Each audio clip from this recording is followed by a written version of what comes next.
Bonsoir à tous, bienvenue sur la chaîne. On va débriefer le match de l'équipe de France 3-0 contre l'Azerbaïdjan. Alors un match, moi je m'attendais à voir au moins 5-6-0 parce que les espoirs ils ont fait ça plus tôt dans la journée.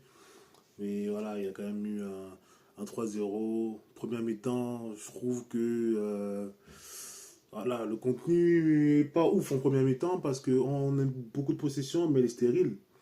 On tourne en rond, on tourne en rond. L'équipe de France n'arrive pas à trouver.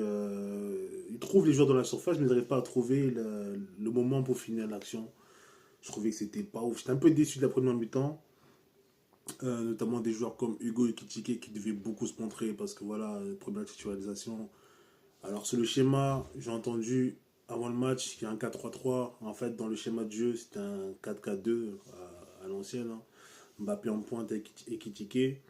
C'est pour ça peut-être que l'animation du jeu était moins fluide parce que le meneur de jeu attitré de l'équipe de France, hein, celui qui a les clés de cette attaque depuis le départ de Griezmann, c'est-à-dire Michael Olise, il était à droite.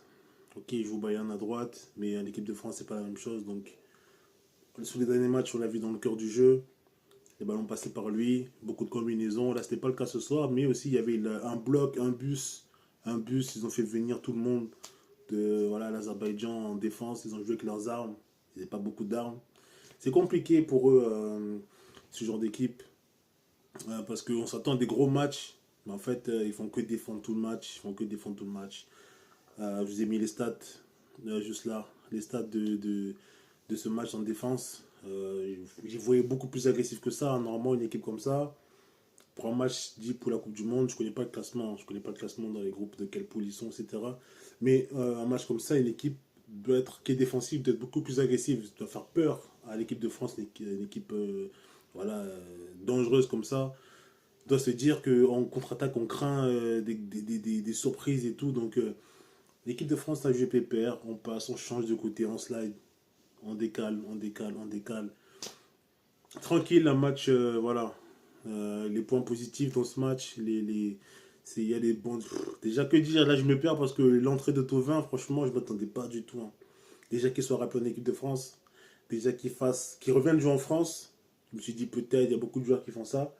Mais en plus, qu'il performe à Lens, et là maintenant, il entre équipe de France après 6 ans de non-convocation, il vient, il marque, première action. Non, franchement, quel beau but en plus.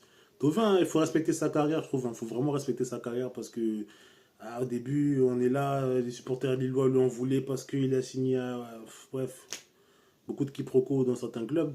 Mais au final, voilà, quoi, c'est un très bon joueur de foot. Et, ouais, très surpris de son entrée et agréablement surpris surtout. Donc, j'espère que voilà, c'est un peu s'il apporte un profil différent. On a Mbappé, on a Ekitike, on a Mateta et Tovin. Ça fait quatre profils totalement différents. Mbappé, moi, ce que je n'ai pas, que je n'aime pas d'habitude avec lui, c'est quand il dézone, il vient créer, faire le faux neuf, etc. Moi, j'ai besoin d'un Mbappé qui prend la profondeur, qui va, ok, quand il vieillit, bon, il a toujours sa vitesse, hein, mais tôt ou tard, il aura moins de vitesse, donc peut-être ce style de jeu-là, il ira plus.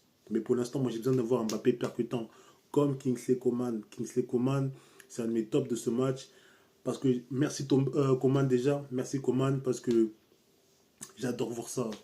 Des ailiers qui sont dangereux, qui prennent la balle, ils dribblent, des feintes, etc.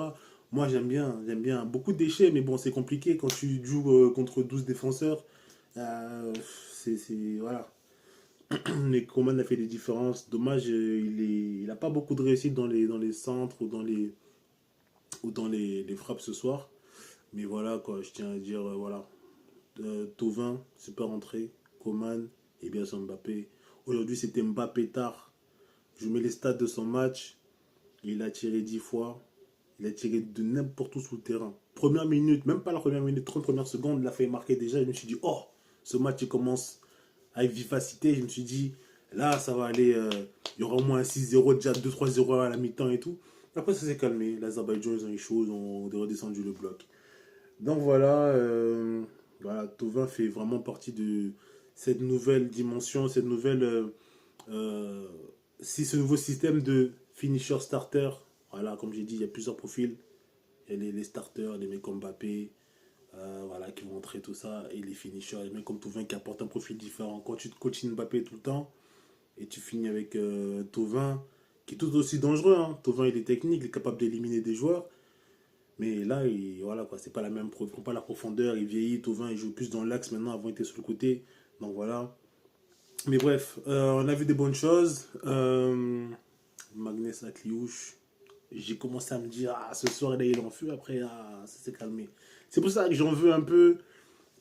Soit c'est le système qu'on a mis 4-4-2, soit voilà, c'est l'équipe en face, l'adversaire, tout simplement. Donc, j'aurais aimé voir un match beaucoup plus spectaculaire, mais bon, on repart avec la victoire. Enfin, l'équipe de France repart avec la victoire, surtout. Voilà, 3-0 à domicile. Et voilà, en fait, point noir, je trouve que Deschamps, alors, premier flop, Deschamps, je trouve, dans ce genre de match, pourquoi mettre Mike Maignan? Pourquoi mettre Mike Maignan? Il faut mettre un gars qui n'a pas beaucoup joué en équipe de France pour nous donner déjà les premières sensations. Tu savais que ce match allait gagner d'avance, même si chaque match de football est différent, mais change des gens, fais un peu goûter à d'autres personnes un peu. Voilà, c'est un petit flop, hein, c'est des petits flops. Deuxième petit flop, je dirais ouais, la première mi-temps d'Ekitike. Hein. Ekitike. Deuxième mi-temps, c'est plus montré, je sais pas ce qui s'est passé, peut-être qu'il a eu un coup de pression de ses partenaires, mais en tout cas voilà. Et troisième flop, voilà la blessure de Mbappé. Hein. Ça va encore faire parler beaucoup à cause de l'équipe de France. Là, le Real Madrid, dans les prochains jours, où la presse madrilène va déjà se plaindre de Deschamps. Deschamps va encore. Ça fait plusieurs joueurs, Deschamps. Hein. Ça fait plusieurs joueurs. Pourquoi faire jouer Mbappé tout le long de ce match contre l'Azerbaïdjan? Tu fais 1 heure de jeu, ça suffit. D'autant plus qu'on a entendu parler qu'il avait déjà des petites douleurs, etc. à la cheville. Pourquoi tu veux faire jouer une mi-temps un match complet, pardon. Voilà, fais 1 heure de jeu, tu fais tourner, tu fais entrer de la fraîcheur. Et voilà, c'est tout. Il a marqué son but, passeur décisif. C'est bon, il a fait son match. Voilà. Donc, c'est des petits flops de ce match-là. Et bref, on se retrouve bientôt. On se voit tard plus.